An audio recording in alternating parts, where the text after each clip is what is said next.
Sarah all. Sarah all. Uy! Live na pala tayo, guys. Sorry, guys. Okay. Napaano tayo ng Taylor Swift. Ay, I'm sorry. Napakanta tayo ng Andrew E. Ay, sorry. Napaano tayo. Naga... Ayun na naman tayo. Daghang salamat sa ating mga minamahal na followers from all around the world. Mukhang kahit anong oras, sana all marami tayong followers na humabol pa rin sa atin na kahit anong oras. Obviously may mga optimal hours pero ayaw naman natin banggain ng mga ano natin, mga kabilang channels. At of course, alam niyo naman habang on the road tayo, more or less buong month I've been on the road. Medyo time zone adjustments is an issue. And then at the same time, of course, dito naman sa Cebu City, I was hoping to go a little bit around and have a sense of the town, no? Dahil lampas sa isang dekada po na hindi tayo nakapunta dito. Shout out again, of course, doon sa Contact Islands folks, kay Sir Jay, kay Sir Miko, among others, for the fantastic hospitality. Ayan, medyo naka-sweet vibes tayo nung isa araw doon sa New Star Philly Hotel, which last time I checked is our first and only five-star hotel sa Pilipinas. And I must say, as a Filipino, I feel extremely proud of the level of competence, the level of luxury, the level of world-class standards na nakita natin dun sa first five-star hotel sa Pilipinas. Again, hindi ako nagbayad. Ano yan, covered yan ng conference at nakita ko yung bill eh. Mukhang may ano naman, maganda yata yung discount na nakuha nila. And so the price is actually very competitive, I could say. So, yun lang. Ang issue ko lang kasi doon sa hotel na yan ay medyo malayo sa rest of the city. So, tayo naman, syempre Ilocano. Kung ma-English man in New York, ako naman Ilocano man in Cebu. Lumipat tayo to more humble surroundings para medyo nasa town tayo. So, kanina, umikot-ikot lang tayo. Siyempre, ayaw naman natin magbayad for taxi or anything like that. So, naglakad-lakad tayo. No, of course, we're doing it for to keep fit and healthy as much as possible dahil wala tayong oras mag-gym and all of that. For the past, what, I know, 1 month or so, no? So, we got to walk around 6 kilometers kanina. So, I really, really appreciate that. At, ganda ng syudad na ito. Obviously, I know, sasabihin ng mga critics, ay, may pagka Manila na, may pagka Cubao na, etc. And to be honest, some of the sidewalks were really tricky at salamat sa Diyos na I safely got back because there are parts na halos walang sidewalks, may parts na hindi sigurado kung may pedestrian. I'm not sure, is it a pedestrian, not a pedestrian, and at the same time, of course, biglang block yung sidewalk. So, good luck na lang. Mamaya magpo-post tayo ng mga videos about yung mga walking around experience. But I see growth. I see prosperity. Whether ito yung nasa Bay Area, na nakita natin in fairness sa Gokong Way, JG Summit, at least yung mga domestic billionaires dito, I mean, or Cebu originated billionaires, they're doing something, no, to really elevate the city. Of course, dun sa Ayala area also nakita natin medyo develop yung area at mukhang malaking potential. I see growing levels of urbanization. So I think Cebu really lives up to its reputation as the second biggest city in the country. And of course, geographically alam naman natin is mas sa sentro ng bansa ang Cebu kaysa Manila. And of course, the Bisaya folks represent the biggest ethno-linguistic group. So in a sense, kung Cebu, a Bisaya city, was the capital of the country, in a way, mas representative siya kaysa Tagalog-dominated Manila na napaka-north ng bansa. Because Cebu is almost equidistant to major cities in Mindanao and major cities in Luzon. No, unlike Manila, which is so far away from Mindanao and not so close also to Cebu. Although, of course, yung dahilan na umabot pa tayo ng 10-12 hours bago umabot ng Cebu from Manila is because yung baha kahapon and mga others. And this is something that I want to talk to you guys about. Itong sitwasyon ng ating bansa pagdating sa governance and all of that. Now, pansin nyo, since kahapon may mga pinapatol tayo ng mga ume-epal-epal dyan. Yeah, I mean, I get the point na people keep on saying na, oh, wag niyo patulan, wag niyo ganun. No, but actually, guys, if there's one thing I learned over the past 10 years of being active sa social media, actually, kailangan mo patulan. Actually, it's not a patol eh. It's a calling out eh. Kung sa tingin mo may mali nangyari, kung may mga tao na unabashedly, ibig sabihin, walang iya, na dinidepensa ng isang mali, nagka-cover up sa mga kapalpakan ng mga leaders or kakulangan ng leaders, then actually these people also have to be called out, di ba? Kasi, actually, if you look at it, ang nakikita natin na mga pagkakamali sa ating gobyerno, yes, reflection ito ng kapalpakan ng ating mga politiko. But, to use the wisdom of Kamala Harris, these politicians, itong mga politiko ay hindi nahulog galing sa coconut tree, di ba? They didn't come from coconut tree. And natatawa ako parang Kamala Harris. No, I'm not gonna do that. Baka matuwa masyado yung mga pro-Trump friends natin. But, do you get what I'm saying? It's not like alien itong mga trapo, dynasties, and politicos na yan. In fact, some of these dynasties are not that old. There are very old dynasties. They're 100, 200 years old. The Simpsons, for instance, have been there more than 100 years. There are a number of other dynasties I can mention na lampas sa isang century. May mga oligarchic family na almost 2 centuries na around. But marami rin mga dynasties na 30 years ago lang, 20 years ago lang, iba mas bago pa. Yung iba mga 40, 30 years. So, you have to understand bakit itong mga bagong dynasties or relatively non-ancient dynasties ay naging kasing, I don't know, kasing alam niyo na, 'di ba? Fill in the blanks, 'di ba? Nung mga sobrang lumang or minsan katulad pa sila ng mga colonizers, no? Parang colonial officer sila pag umarte sila or something at kung may mali sila, sila pang galit sa'yo. Tapos ikaw pang i-gaslight. Ikaw pang sisisihin kung may mali. Bakit kayo ganun? Bakit kayo nag-expect? Tamad kayo. Tapos sisisihin ng tao, sasabihin nila yung mga tao. And then of course, marami din dynasties yan sa Kongreso na ayaw magpumasa ng anti-dynasty bill ay dahil tinitingnan lang nila yung interest nila. But, guys, we have to understand the sociology of this. Kasi from a political and even journalistic standpoint, madali lang na sisisihin mo lang yung mga politiko. And of course, you have to do that. We have to call that out. Pero, yung pinakamahalagang terminology next to trapo or dynasty that we have to keep in mind are enablers. Enablers. So, sino itong mga enablers na to? Hindi ko naman sinasabi si Harry, no? Hindi ko naman sinasabi si Harry or yung mga Supra. Hindi ko pinag-usapan mga yan, just to be clear. Pero pagdating sa mga enablers, ito yung mga tao na actually hindi dynasty or malabo na magkakaroon ng dynasty anytime soon. Or ito yung mga tao na medyo small timer lang here and there. Pero para umangat-angat sila sa buhay, para magkaroon sila ng medyo upward mobility or minsan galing sa lumang dynasty pero medyo laos na or dating opisyales, I don't know, director here and there kasi ngayon laos na, para medyo umangat-angat sa buhay, sumisip-sip. Para medyo umangat-angat sa buhay, nagpapalakas. Para medyo umangat sa buhay ay medyo nagpaparamdam, di ba? Yung mga ganun vibes na tao. So yung mga enablers na ganito, guys, are just as culpable for the failures of governance in our country, guys. Just as the politicos were in charge. At least ngayon, mga politicos, bugbog sila nung election time. Kailangan nila gumastos, inaaway sila ng kabila, minsan may threat of violence pa, tapos pag may nangyaring kapalpakan, silang sisisihin kaagad, silang ibabash online. Pero yung mga enablers, yung mga yan. Yung mga enablers na yan, they get away with things kasi hindi naman sila politiko, hindi naman sila elected. Pero they get away with things dahil sa sip-sip nila, dahil sa pampalakas nila, and also creating this climate of normalization around incompetence, normalization around corruption, normalization around katrapuhan, di ba? So we shouldn't only look at trapos, we should also look at the environment of enablers perpetuating katrapuhan sa ating bansa. Napakamahalaga ito, guys. And I think itong mga enablers na to are not called out enough. Alright? Because they get easily, lang naman mga yan gaganan lang sila sa administration gaganan sila sa administration gaganan sila sa politiko gaganan nila sa politiko na yan. Tapos pag kinall out mo, nagdadrama, nag-iyakan, kung ano nang sasabihin. Di ba sip-sip ka rin? So, ibig sabihin, aminado sila na sip-sip sila, di ba? Excuse me. Okay.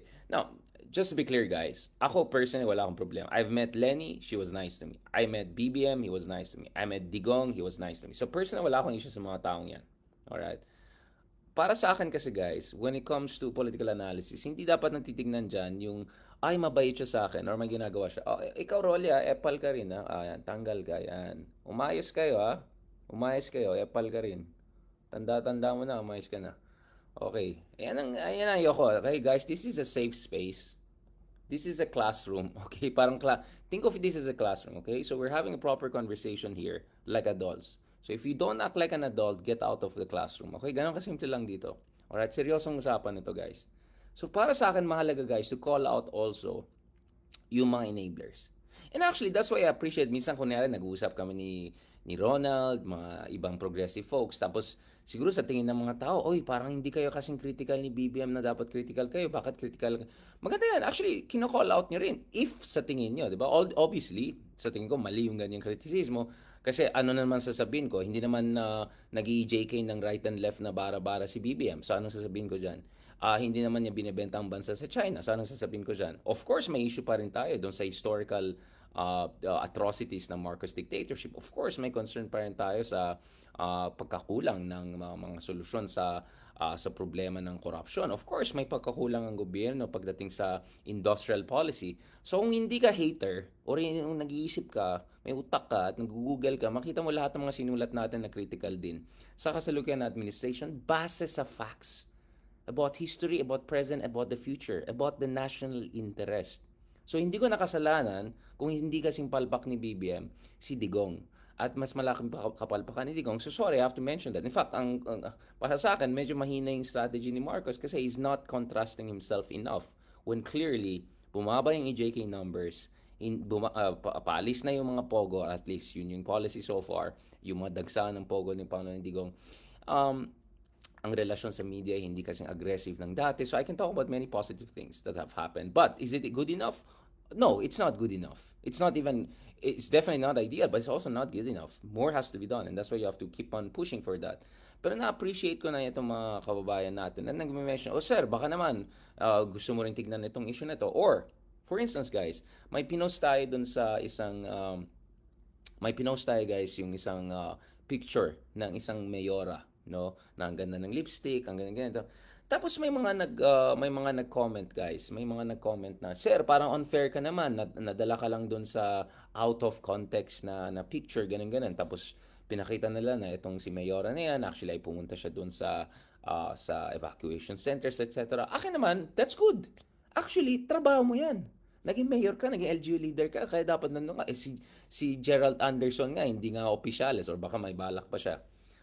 In fairness kay Gerald Anderson, medyo na siya, bumawi na siya dun sa mga medyo gumandang niya, no? But I don't want to question his intention. I think he had good intentions. It's good to see yung mga celebrities katulad niya ay got down and dirty. I mean, pumunta sa So, yes, it's good na itong mayor na yan ay ginagawa niyang trabaho niya. Pero sana ginaya yung mayor ng Manila. Babae rin. At kitang-kita. Kaya nireplyan ko yung mga ibang nagme-message dyan, no? Ayan na naman kayo. Sana kung mayor ka, babae, lalaki, kung ano ka man, kung gusto mo tumulong sa tao, join them. Get down and dirty. Kung mataas ang baha, maglakat ka sa baha. Alright? Para makita ng tao. So, kaya pinost ko yung pictures nung mayor niya, for instance, ng Manila, na tinaas lang niya yung G's na, pumasok siya. Yeah, you have to feel the same water. You have to feel the same suffering that a lot of our kababayan are suffering from. Now, of course, sasabihin na ikaw, sino ka ba? Konyo ka pa? Una, hindi ako galing sa dynasties. Pangalawa, hindi ako galing dun sa mga mayayaman na pamilya na galing sa Pangatlo, nag-aaral ako sa public university sa UP, and I'm extremely proud of that, and I'm teaching in University of the Philippines. I have served in the government. I advised different administrations on West Philippine Sea foreign policy issue. I'm proud of my contribution to the country. 10 outstanding young men in the Philippines, so on and so forth. I can talk about it. So, in my own little way, I'm contributing to my country. And, kung nakita nyo, may pinost din tayo dun sa experience natin nung isang araw na, eto na nga, pagod ako galing sa Europe. Yes, it's true na habang nasa Europe ako, binisita ko yung pinsan ko, gusto ko rin tumulong dun sa, kahit paano in my little ways dun sa kanyang, business, to promote yung mga Filipino communities dyan, yung Filipino supermarket, sari-sari store, whatever, in my own little ways. But the primary reason I went to Europe all the way, at economy lang by the way, economy lang yung flight natin, hindi business or whatever, was because of The Hague. Pumunta tayo sa Hague, na-meet natin yung embahada natin, dapat may talk din tayo doon sa ukol sa West Philippine Sea. Problema ang nangyari is may death threat or something like that, so na-cancel yung event natin, na-reschedule pa nila, sobrang daming complications na nangyari. So, that's my own little way. So, pwedeng sabihin ko nyo to si Richard, ganyan. But guys, galing akong Baguio, galing akong probinsya. I've lived in middle class communities. I've been and I've helped with back in the day at least. Ngayon, nagkataon na wala ako sa Manila kasi I had to get out of Manila to go here to Cebu for this event. 10 hours ako na stranded. The day before, jet lag pa ako, kakarating ko lang from Europe, pero go pa rin. But of course, dapat self-aware tayo sa privileges natin. I am self-aware of those privileges. I am self-aware of the privileges of being invited here and there. I'm self-aware of the privileges of organizations inviting you to give talks and covered lahat. Yes. Kaya for me, parati ko sinasabi yan, mahalaga na maramdaman mo rin yung hinaharap. Mararamdaman mo rin yung mga paghihirap ng ating mga kababayan. So, kahit once in a while. At yun ang problema ko eh. Karamihan sa ating mga political leaders, mga kameta, ay galing sa mayayaman na bansa. Ay, mayayaman na, hindi si Alice ko, okay. Actually, hindi ba mayaman ng China, pero mas mayaman sa atin. Hindi, karamihan sa mga politiko natin ay galing sa mayayaman na pamilya who live like royalties. 'Di ba? 10 yung kasambahay, 4 yung drivers, may yaya, may ganun. We didn't have yaya in our family, okay? Wala kaming driver. Hanggang ngayon, wala akong driver or anything like that. Even if I could afford it as much as possible, I try to avoid those things because I don't think we can pay enough to people who... Kasi mahirap yung trabaho ng driver and yung mga sahod na nakikita ko na binibigay sa driver, I don't think sapat yan. I don't think that's fair. If someone is giving almost 24 hours of his time to you, tapos ang sahod mo is what? 20, 30, 15, 10 even? No, hindi pwede yan. So, hindi rin tayo kasing yaman ng iba na magbigay ng 50,000 or 100,000 na sahod. So, if I cannot give them a competitive rate, I rather not have a sarili kong damit. Hinugasan ko. I take care of my basic needs as much as possible, guys. So, in my own little way, hindi tayo mayaman, middle class tayo, may konting privileges, nararamdaman ko rin yung pinaghihirapan yung mga hinaharap ng ating mga kababayan. And again, in my own little way, I mean, of course, nag-commute din tayo back in the day, especially nung estudyante tayo, di ba? Nagko-commute tayo, pupunta sa UP every day, all the way from, ang layo nung commute ko every day. So, again, this is just a taste of what, yung dinadaanan natin mga kababayan. And so for me, kung itong mga dynasties, in their daily experience, ay napaka-remove dun sa basic realities na hinarap na ating mga kababayan. And then, panahon pa ng bagyo, hindi pa rin nila gusto i-share, di ba? Solidarity is sharing pain. You see, in different languages, the term solidarity means sharing the same pain, sharing heart, right? In some languages, solidarity is translated as sharing heart, sharing pain, di ba? Medyo similar din dito sa atin, guys, sa lingwahe din natin. So paano ka magkaroon ng ganun kung ito na naman walang ya. Pedro, umayos ka. Kung sakit ang utak mo, may sakit ka sa utak mo, umayos ka. Okay, bin-block ko lang mga walang yan to eh. Yan ang problema natin, guys eh. Dapat yung mga walang ya na gusto mag-disrupt ng proper discussions, you call them out, you kick them out. Dapat ganun, guys. Dapat din natin bibigyan ng pagkakataon yung mga walang yang tao na gustong sirain yung demokrasya natin, gusto nilang sirain yung usapin natin, gusto nilang patahimikin yung mga nagsasalita ng tama or may nagsasalita ukol sa interes ng bayan or gusto magpa-empower ng ating kababayan or gusto mag-advocate, no? Meron silang adhikain na critical thinking, right? So, yan talaga mga yan, tanggal talaga mga yan, diba? In our own little ways, we have to.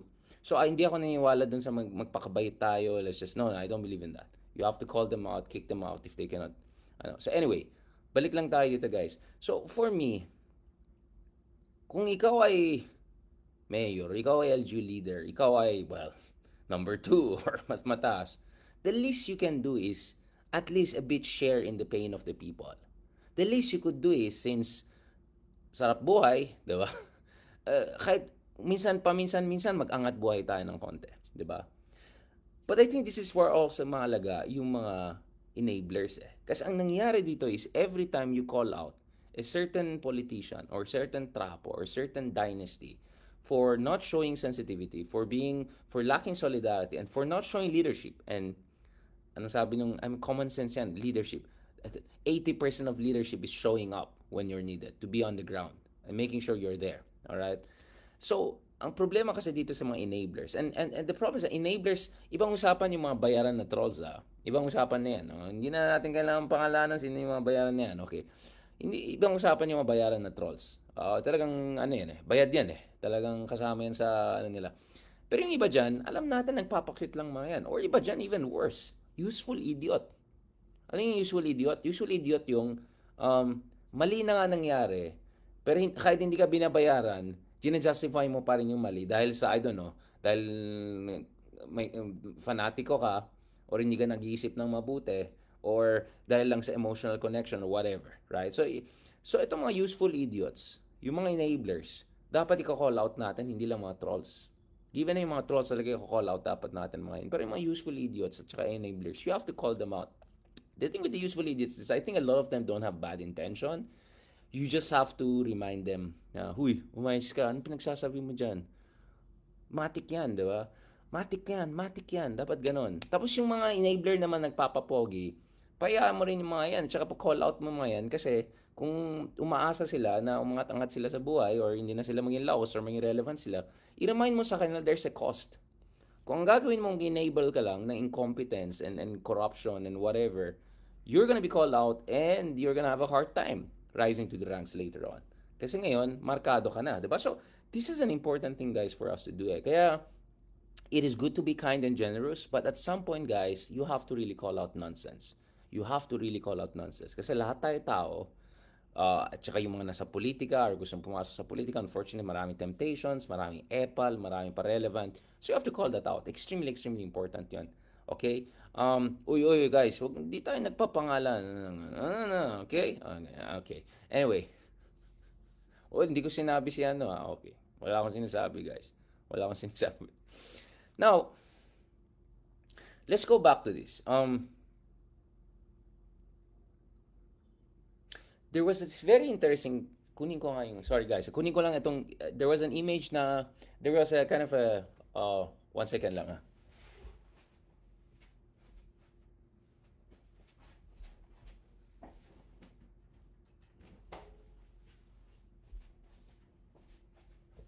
Ito. There was a diagram na nakita ko sa Reddit kahapon. I think made very much sense. And yun po yung sinasabi natin for a very long time. Ito guys So for a very long time actually, sobrang naiinis ako.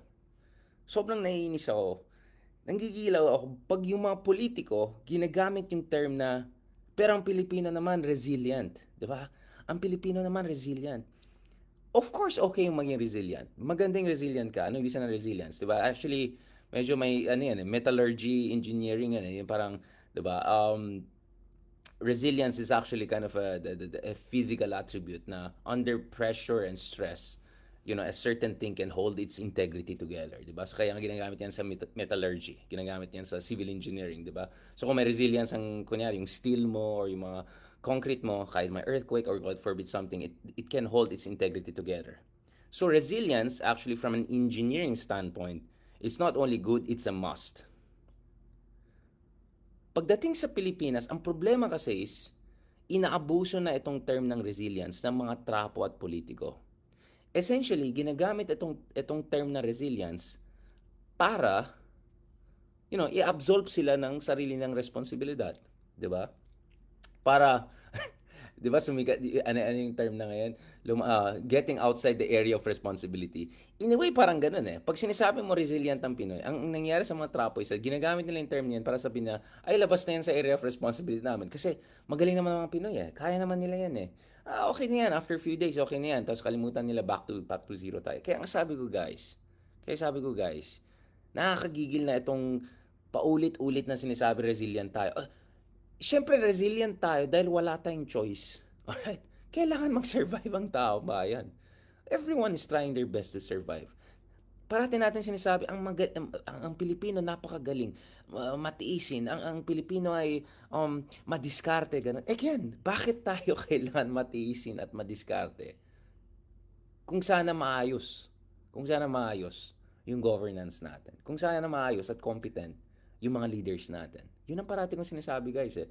So, we have to be very careful dito sa diskurso ng resilience. 'Di ba? Na bine-weaponize ito ng mga kapalpakan ng mga palpak ng mga trapo sa mga others to absolve themselves of responsibility.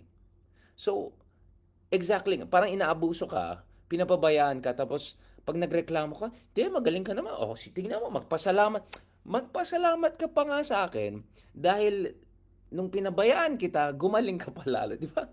Yung, yung ganun na style, parang, wow, thank you, siya na, di ba? Yung ganun, di ba?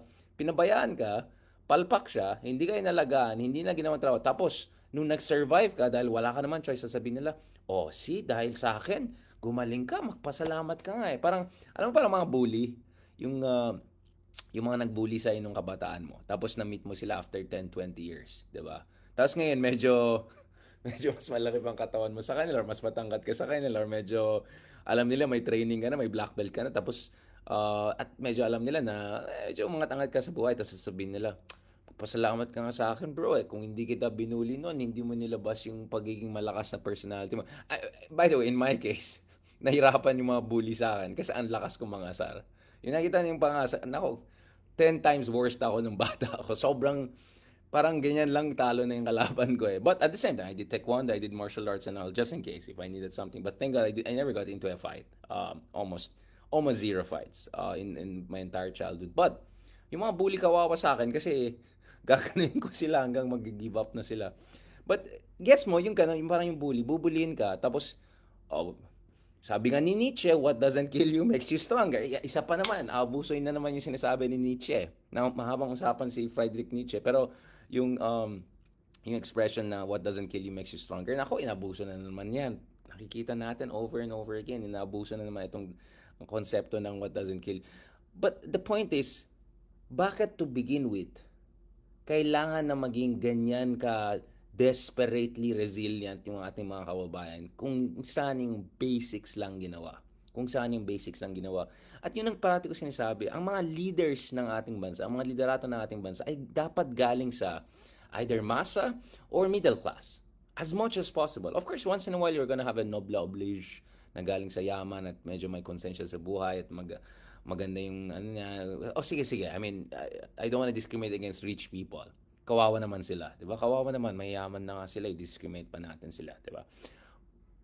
But the reason why you need leaders to come from the middle class and the masses is because alam nila, naramdaman nila yung humiliation, yung grind, yung desperate grittiness na kailangan ng bawat sa atin mga kababayan to survive every day. And in some cases, a few here and there really thrive. 'Di ba? So, in the case of middle class, obviously I'm being biased, but the reason why I also want more middle class folks also represented sa governments natin is dahil, kung titignan mo, yung mga middle class, ito yung mga tao na medyo nakapag-travel around the world, 'di ba? At kung nakapag-travel ka around the world, hindi lang isang bansa yung ano ka lang, Emirates ka lang or Singapore, feeling mo alam mo na yung paano maging first world. Parang mahabang usapan yan. Yung medyo, hindi ka lang nakapunta sa US lang or Europe lang. Yan. Medyo mga iba-ibang lugar na nakita mo. Medyo pinag-aralan mo bakit successful lang Denmark, successful lang Finland, bakit mas successful lang Sweden kaysa ganitong bansa, bakit ganito sa East Germany, ganito sa West Germany, bakit ganito sa, sa Langor compared sa Kuala Lumpur. Bakit ganitong Thailand compared sa Vietnam? Di ba? Bakit ganitong Vietnam? So, if you're middle class kasi, meron kang exposure eh. Because you're traveling around, you can afford that to travel. You can also be just a middle class, but yet end up in, of course, the same applies to the masses too. I'm not saying that this is, but the thing is, the tendency with the middle class, and that's why I say Aristotle. All right, sorry, and this is looking like a lecture. The reason why Aristotle felt the middle class are best for leadership is because they're not rich, so they can they still suffer yung daily grind because they have to survive. But they have enough privileges to also see the big picture because they're not just bogged down by daily survival. Yes, I see that, but of course, gusto ko rin mas maraming mga leaders na galing sa masa. Because iba pa rin yung kung galing ka sa masa. Pero iba yung galing dating hirap, tapos mamaya naging trapo na, tapos biglang may mayor's office na 70 million yung furniture. Oh, hindi natin pangalanan, alam niyo na sino mga yan. But alam na, di ba? Ayoko rin naman ganun. Pero yung mga galing sa hirap, alam nila yung nararamdaman ng ating mga kababayan. So sana once they're in position of power, they can also implement that. Ikaw, Nero, nonsense ka rin. Di umalis ka. Talo. Yan. Wala naman pong ipilit sa'yo. Sorry guys, na-enjoy ko yan eh. Kasi we have to be really like this. You have to automatically block nonsense. Wala tayong time sa ganun. Okay, going back to this. So there are many dimensions to this, guys. There's many dimensions to this. Itong abuse discourse of resilience na ginagamit ng mga trapos to absolve themselves of responsibility. Pangalawa, itong mga enablers. Itong mga walang yung enablers na yan na nagpapapogi sa mga trapos and all of that. And then, inaaway yung mga responsible citizens. Inaaway yung mga netizens na nagka-call out ng kapalpakan or kakulangan sa solidarity, etc. Kino-call out yung mga matitinong leaders. I mean, tingnan mo yung ginawa over the past 48 hours. Ang pinaka-inaway at pinaka-binash na tao ay isang tao na hindi na nasa gobyerno. Itago na lang natin sa pangalan na Leni Robredo. Okay, last time I checked, Leni Robredo is no longer an elected official. Last time I checked, she's no longer our vice president. And last time I checked, vice presidency is the number 2 most important position in the country. And last time I checked, and Lenny also said this in the elections last 2 years ago, na a big part of leadership is being on the ground to show up, no? Lahat yan, wag natin kalimutan mga yan, no? Pinabash si Leni Robredo dahil precisely because for many people she represents what leadership is. All right? Leadership is not making palusot. Leadership is not gaslighting those who call you out. Leadership is not saying wala kang comment or may statement ka lang feeling mo happy ka na. Leadership is not relying on, alam mo na sino mga yan, 'di ba, to attack or to silence any kind of criticism. Leadership is about being there. Iangat mo ang buhay ng lahat. Hindi lang sarili mo, hindi lang mga pamilya mo, hindi lang yung mga followers mo, hindi lang yung mga trolls mo, hindi lang mga... Iangat mo lahat. Iangat buhay ng lahat. As much as possible. Of course, alam natin na si Leni Robredo nung vice-presidensya at lalong na ngayon, sobrang limitado yung resources nila. So, let me just genuinely apologize to Angat Buhay folks if it came out like sinasabong namin sila dati. I hope people also understand here na marami sa amin sa labas ay desperate for good governance, alright? Desperate for effective governance. So let me genuinely apologize kung may mga taga-Angat Buhay, mga others na feeling nila masyado namin sila sinasabong doon sa Maharlika Fund, etc. I hope they understand where we come from. But if you feel we're being unfair, which sometimes unfortunately we are unfair, but I think sometimes they're also not doing good enough. I'm not talking about Angat Buhay, but I'm talking about some people on the other side who I think have their hearts in the right place, but sometimes medyo sablang strategy or whatever. But let me still genuinely apologize na kung ganun ang dating. But I hope they also realize na minsan desperate din kami for alternative governance, for good governance. Hindi ito'y dahil fanboy tayo ni ganito ganyan. No, I've criticized Lenny, I've criticized Liberal Party, I've criticized Pinoy. Back in the day, Pinoy even called me because he didn't like an article I wrote about him, and I pushed back. So we had 45 minutes discussion on phone at parang ayaw niya makipag-meet sa akin after that. I don't care who you are. Kung may mali ka or magpagkakulang ka, I will tell you honestly. As honest as I can. Of course, hindi naman bastusan or anything like that. Now, ibang klase. Kung nag-troll ka sa akin, I'll make sure I'll put you in your right place. But I'm as polite as possible, diba? So this, guys, hindi ito usapin ng kulto or fanaticism or sinasanto yung politiko, ganun. No. My point is, this is about what kind of leadership you're promoting. Whether may resources ka or hindi. Whether may confidential fund ka or hindi. Whether ginastos mo yung confidential fund mo na million, hundreds of million, 10 days, 11 days, or 11 months. Whether in government ka or hindi. So for me, the fact na si Leni Robredo was so viciously attacked over the past 48 hours, the fact na yung mga nag-comment about Leni Robredo in a positive light, deservingly so, ay binabash ng big time. Pati nga ako, inaaway ako ng di ba? Hindi naman ako nag-invento yung Angat Buhay versus Sarap Buhay. Hindi ako nagsabi yan. Ibang nagsabi yan. O yung mga ka-Swifty dyan. O kayo nang may kasalanan dyan. Wala akong sinasabi. But going back to these guys, that tells you may problema talaga tayo. That tells may problema talaga tayo. Because, to be honest, I don't think trolls lang yung mga dyan eh. I don't think mga enablers lang dyan. Unfortunately, there's an element of organic attack also. May mga tao talaga na inuuna talaga yung kanilang emotional attachment, yung kanilang fanaticismo, tribalismo, whatever you wanna call it, kaysa yung kapakanan ng bayan. Kaysa doon sa alam nilang tama pagdating sa leadership. And ang ginagawa nila, ginagaslight tayong lahat for reminding people of matik yan, talagang matik yan, di ba? Tapos ipo-point out pa yung nangyari kay Lenny like nung isang year na ilang days na nga siya sa New York already, Vice-presidente na nga siya. Tapos may nangyari na bagyo dun sa probinsya niya. In-expect na kagad andun siya. And then kumpara mo dun sa situation ng isa, is it even comparable? Was it on the same day? Was it departure from the same city which binabaha na? And not to mention the information was already there. I arrived from Europe the day before and then already nakikita ko na something's going on. Although admittedly, nung paalis na ako ng airport ng 4 a.m. and all, mukhang I keep on saying more flooding and all that. But you get what I'm saying, mga kameta. Now, going back to what I was saying a while ago. So, ito yung medyo depressing guy na may nag-post dito sa Reddit. Once in a while, I suggest go to Reddit and all for political discussions. Interesting mga discussion. So, ito yung pinost nila guys. Ito parang cycle of politics sa Pilipinas. From the perspective of paano tayo nagre-respond guys. Paano tayo nagre-respond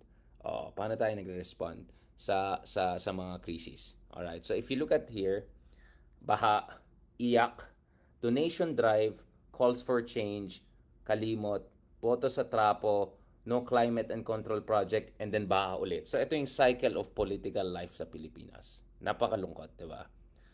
Di ba? Pero, matatawa ka kasi sobrang true. Matatawa ka kasi ayaw mo namang umiyak. Kasi wala namang silbi kung umiyak ka. Anong mangyari sa buhay mo, di ba? Tingnan mo. Cycle. Baha, iyakan, sige, magtulong-tulong tayo, and then reklamo, call for change, kalimutan, tapos pagdating sa election na naman, same trapo na naman ang bobotohin, or sige, may isa-dalawa dyan na hindi trapo, pero yung 90% katrapawan, mga Dennis, mga ganon, and then yan na naman, alam natin, saan napupunta yung budget sa flood control. Alam naman natin anong interest ng mga politiko pagdating sa zoning. Alam naman natin interest ng mga politiko pagdating sa gerrymandering, di ba? You may disagree with Isko, but there was one thing that he said I think made sense. Sabi niya, ang problema sa maraming politiko, gusto nila mananatiling mahirap yung mga ibang kababayan natin. Kasi habang mahirap sila, dependent sila. At habang mahirap sila, pwede sila i-manipulate. And Isko should know it because he came from extreme poverty sa Tondo and all of that. So, this is from someone who came from poverty and made it to a position of power or got enough platform to talk about ano sa tingin na. So, itong cycle of politics sa Pilipinas, di ba? Nakakalungkot talaga siya, guys. Nakakalungkot siya kasi it's kind of true. It's kind of true. So, nevertheless, ang tanong dito, guys, is ano ba? Counterclockwise. Okay. Sorry. Paano ba to? Hindi ko marunong Samsung to eh. Paano ba to? Hindi, madali lang naman, di ba? Baha, iyakan ng tao, reklamo, call for change, and then pagdating sa election naman, nakalimutan na naman, back to trapos, kinurakot yung budget sa flood control, blah blah, kahit sasabihin ng president, 5,500, blah, blah, and then baha ulit, and then ganyan na naman cycles. Di ba? Doon mo makita guys na bakit hindi tayo naging modern na bansa. Okay, marami tayong urbanidad.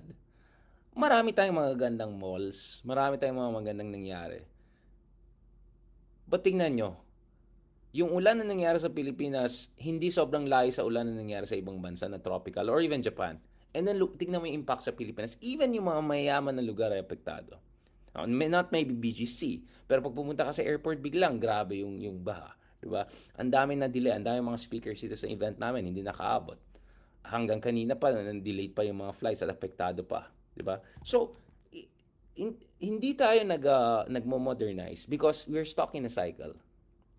Itong cycle na ito. Itong cycle of pre-modern politics. Feudalistic politics. Diba?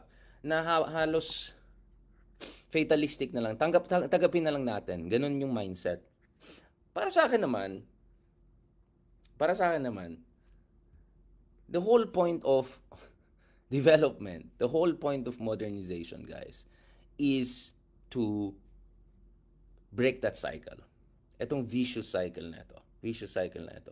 Because let's be honest, pain is unavoidable in life. I was just reading Murakami kanina, and it's very stoic. You know, you can go to Marcus Aurelius, you can go to Seneca.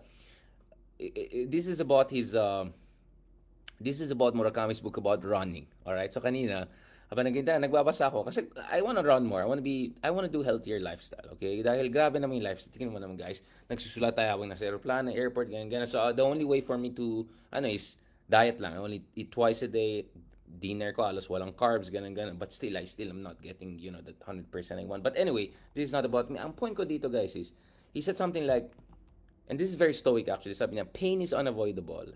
Pain, rejection, lahat tayo dadaan tayo sa rejection. Sa relationship, sa trabaho, sa everything. Rejection will happen, pain will happen, loss will happen, but suffering is a choice. Suffering is a choice. Sa madaling salita, maraming suffering na nangyari dyan na pwede naman i-avoid. Right?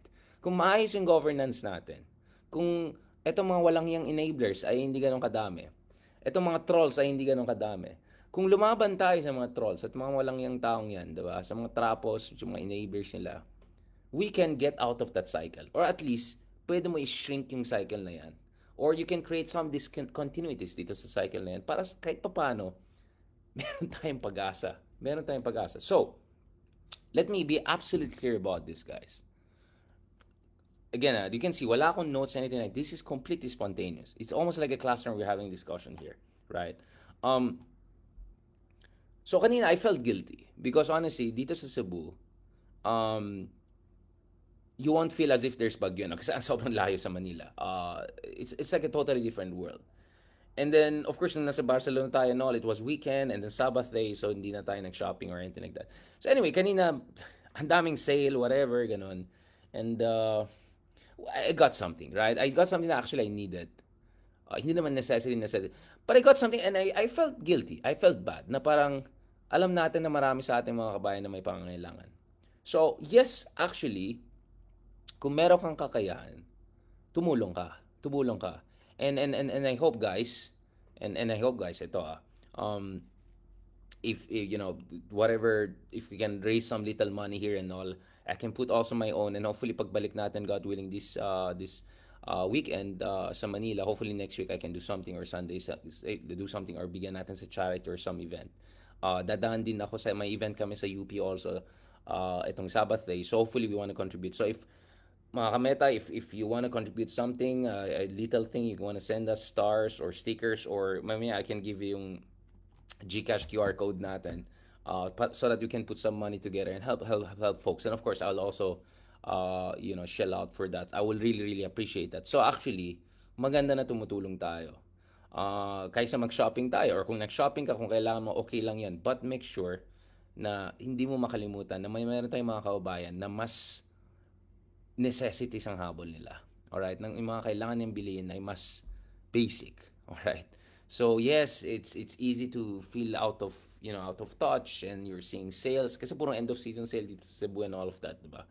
At hindi ko na, so medyo may kailangan tayong kinuha, pero immediately I felt guilty about it.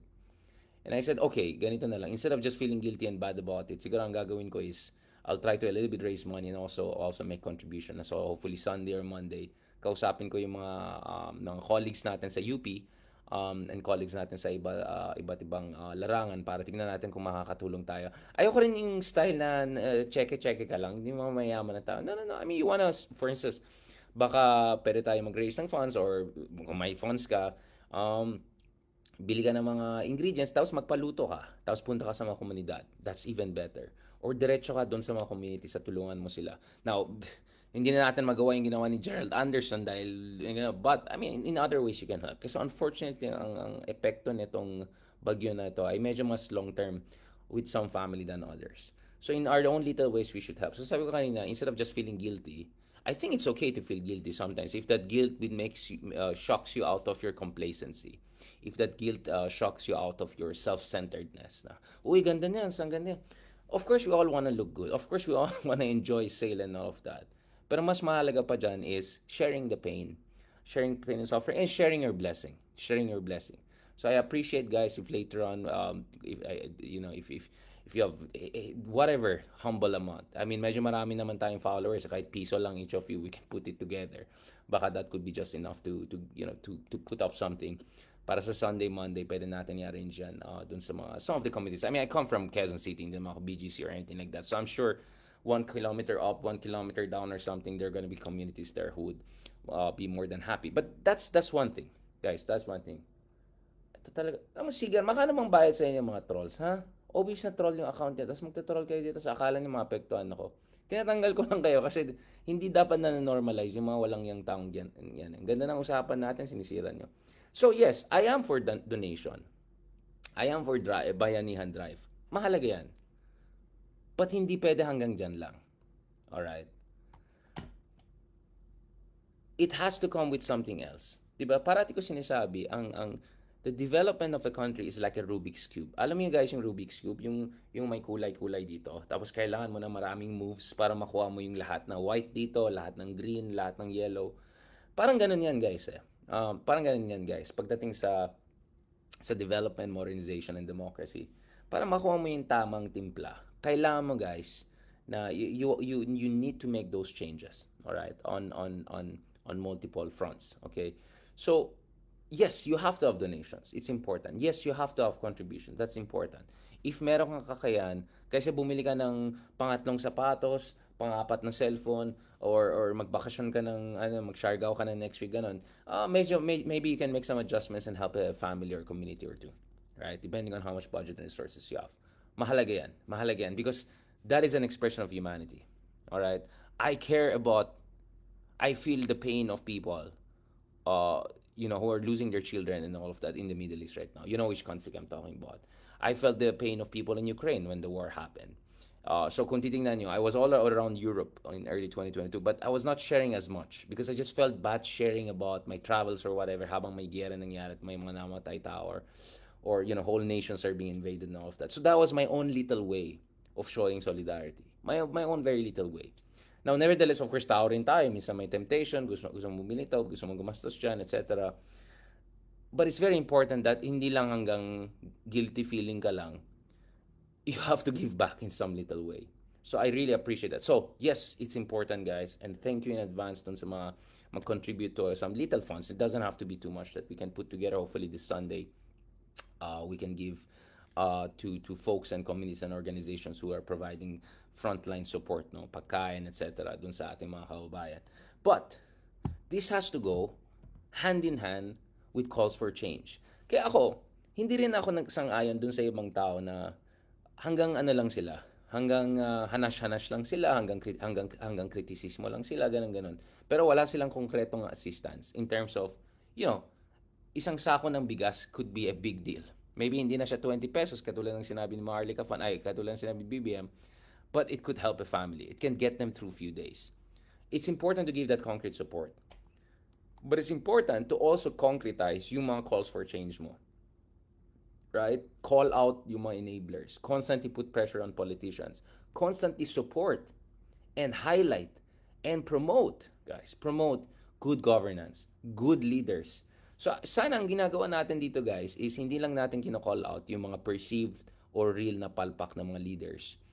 I hope what we also do in the coming days and weeks and months is we also encourage yung mga magagaling na politiko who are doing their job.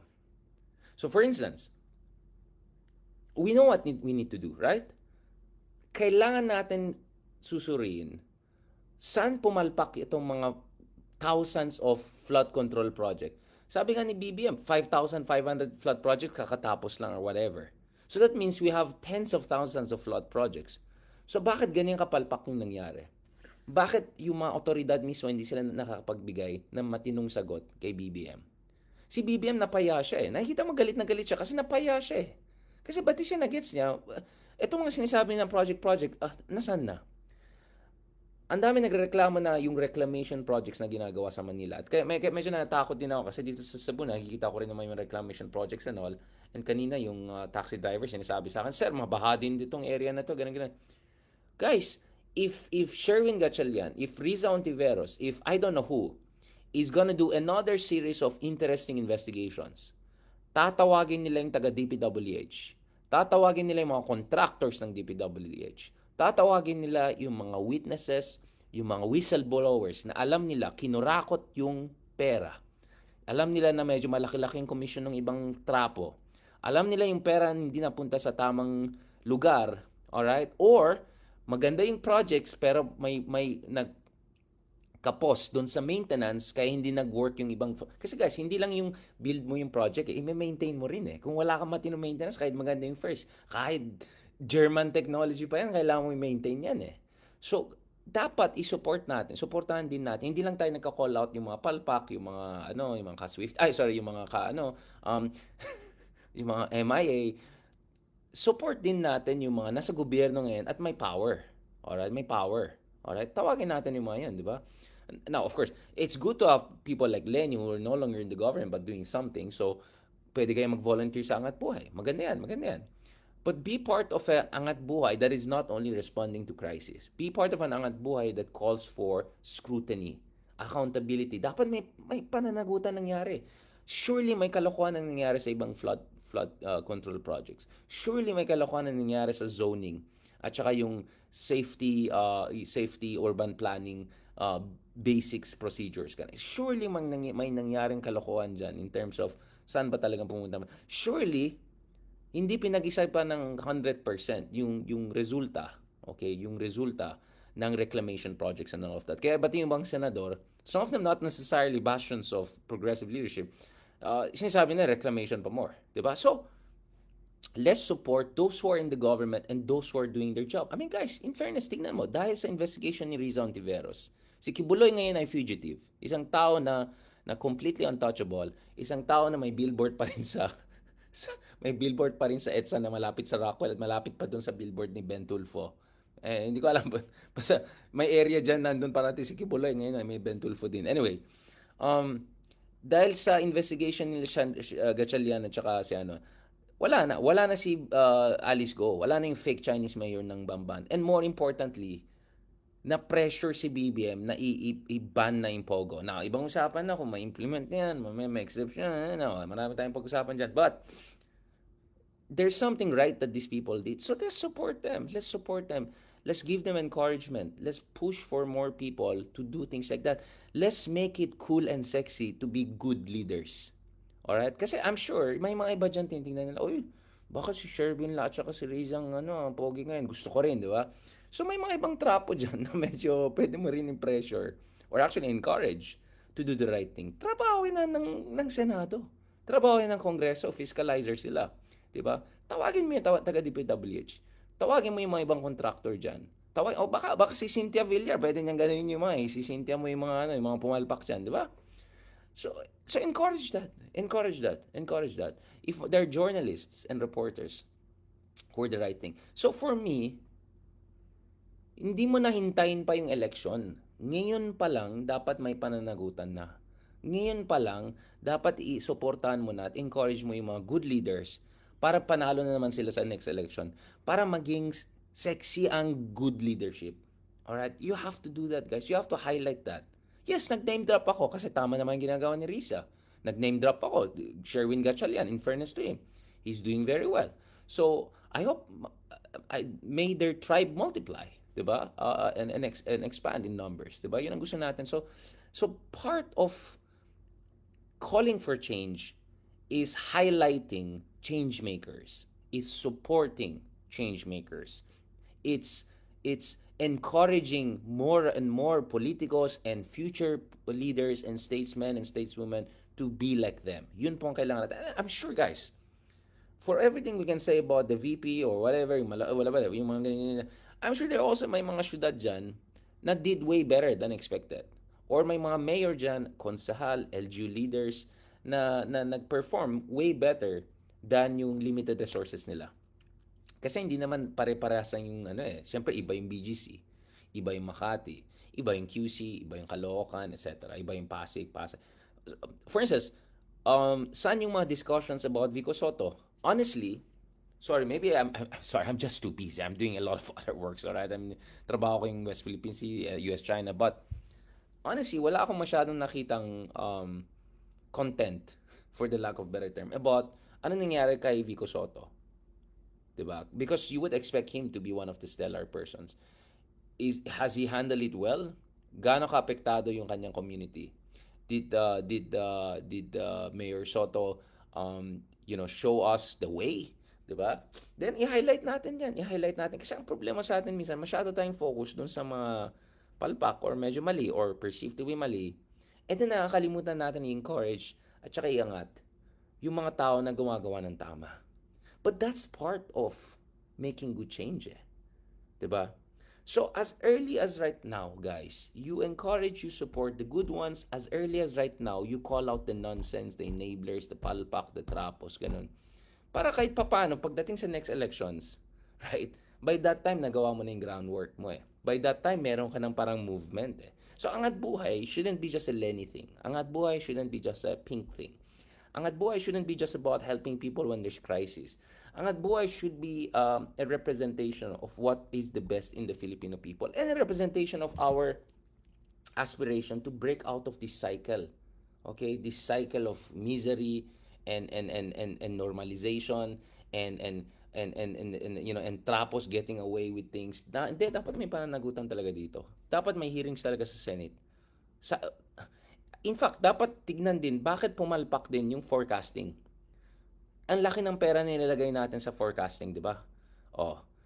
Tapos, for instance, di ba yung Project NOAA, natanggal nung panon ni Digong, bumalik na lang sa UP?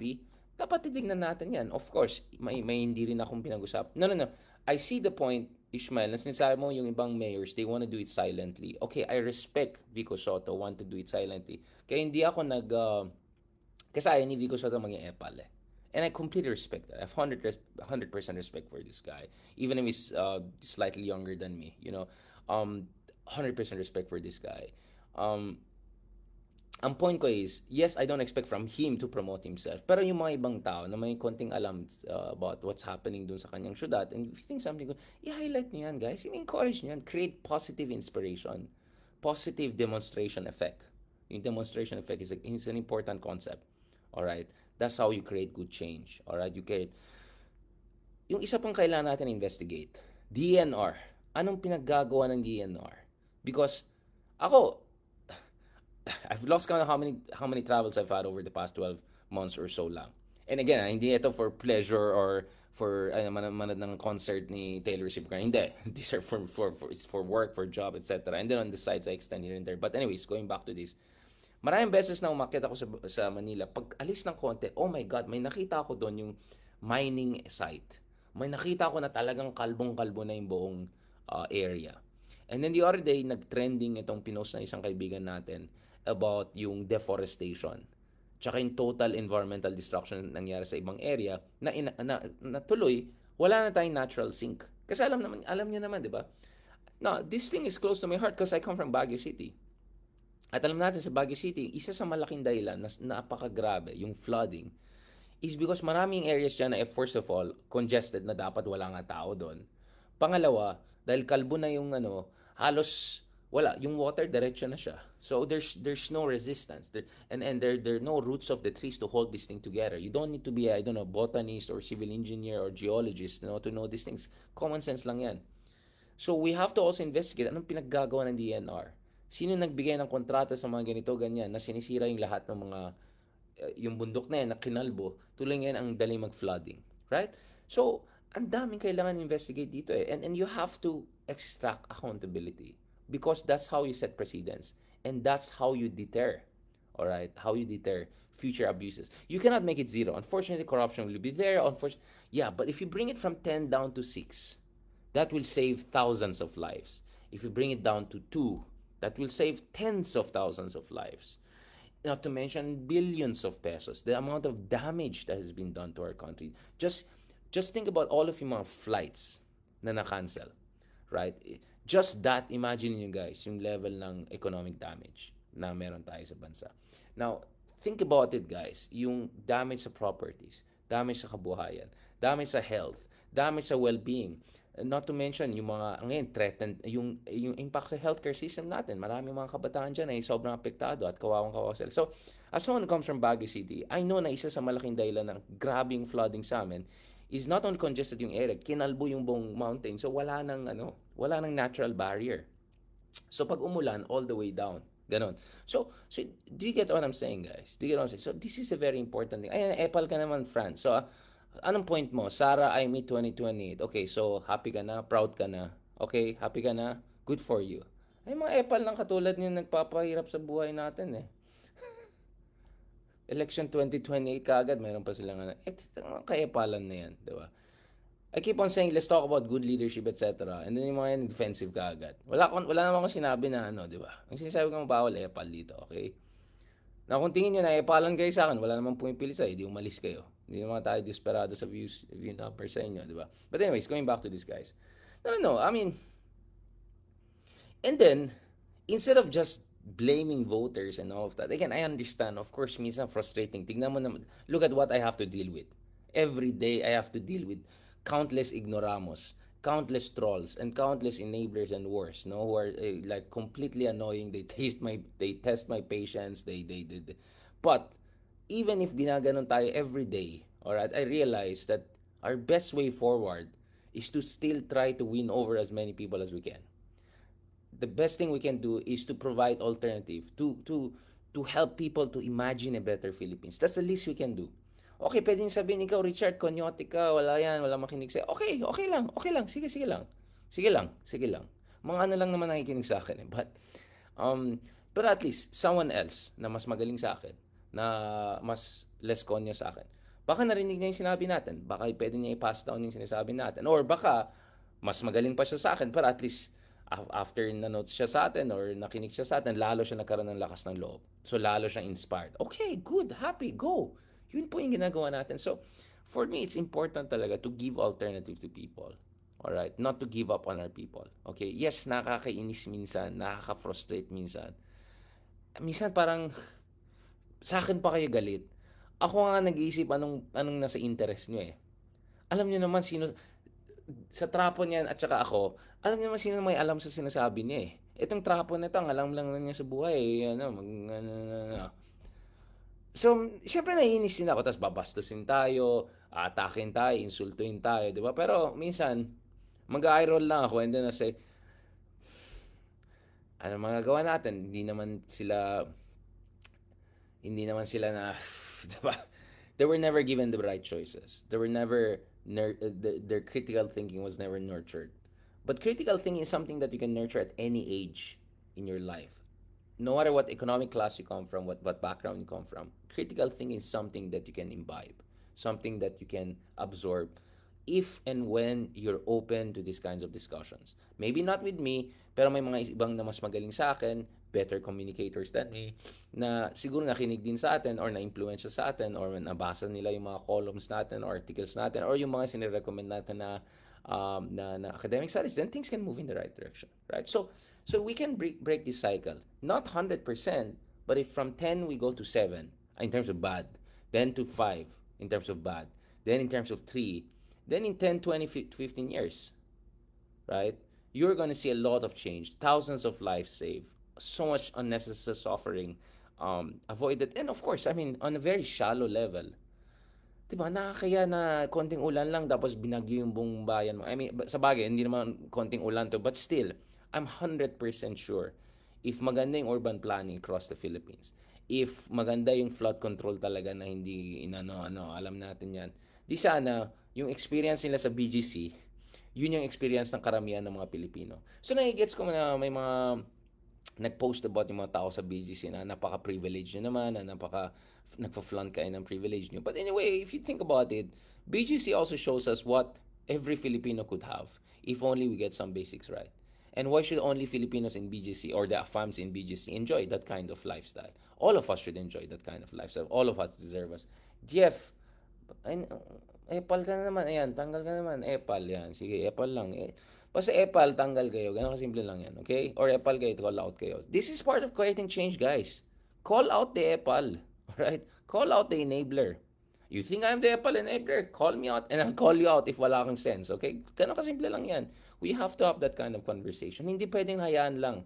Hindi pwede tiis ganda lang. Hindi pwede na tiyagain na lang natin. Hindi yun, alam mo, I'll be honest guys. Isa sa pinakamalaking problema natin is hindi lang tayo matiisin sa kapalpakan. Dinidefend pa natin yung mga kapalpakan. Alright? Proud pa tayo na dinidefend pa natin yung mga kapalpakan.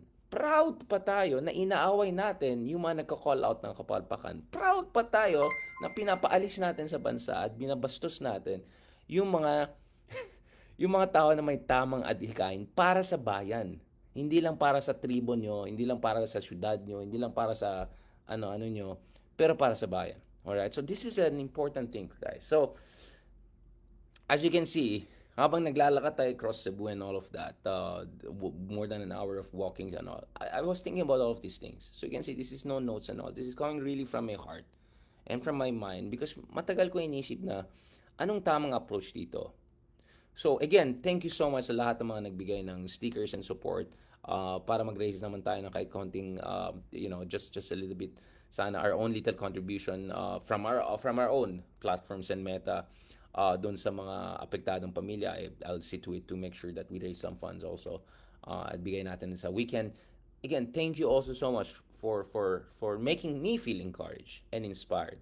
Kasi minsan nakakainis talaga minsan, di ba? Gusto ko mag-usap ng tapos mag-comment, mag-epal. Although, kumukonti na sila, medyo laos na sila. Pero still, nakakadismaya minsan na sinasabi mo mag-usap tayo mabuti, kailangan tayo, tapos epalan ka nila, tapos babastusin ka nila, tapos insultuin ka nila, di ba? Di ba? I mean, but, again, we have to do what is right. Okay? We have to do what is right. Pain is unavoidable. Climate change is happening. But that doesn't mean natanggapin lang natin yung ganito. If anything, dahil sa climate change, if anything, dahil sa itong mga challenges na hinaharap natin, lalong-lalo dapat ma-realize natin na we cannot afford palpak leaders. We cannot afford incompetent leaders. Hindi natin ma-afford yung mga pa-cute lang na leaders. And at the same time, hindi pwede na tiisin lang natin yung mga walang yung trolls, walang yung bayaran, mga walang yung enablers. At of course, we have to make sure yung mga useful idiots will be less useful to the trapos and hopefully more useful to the country and the cause of the nation. Again, thank you so much for your support. Nakita natin over the past few weeks, tumaas yung ratings natin and all. Sa Spotify, I really appreciate it if you can go to Deep Dive with Richard Tidarian. If you believe that we deserve 5 stars or support, please give it. Libre lang yan. Dun sa mga nagbigay ng stars, stickers, and support, I really appreciate it. Of course, whatever little proceeds we're gonna have from this direction na yan we're gonna make sure that this goes to our own little contribution to making sure we help, in our own. Kasi, of course, it's great to have a great speech. I think it's good. But, if meron ka namang kakayahan, tumulong ka rin. Just saving one life, di ba, is like saving humanity. It's both in Torah and Quran, right? In the same way, even kung makapag-afford ka ng 1 kilong bigas sa isang pamilya lang, malaking bagay yan. So, ako, hindi rin agree doon sa ibang tao na hindi, maganda yung speech mo, maraming kasi sinabi, wala ka ng kailangan. No, I think you should help in every way you can. Financially, directly to, of course, within your means, diba? Morally, of course, prayers, very important yan. Prayers is very important. Because prayers center you. Prayers remind us of our humanity. Prayers remind us of mortality. Prayers remind us of our shared responsibilities and sense of community. Mahalaga din, of course, mga kameta, not only calling out trapos and bad leaders, also calling out the good Swifties.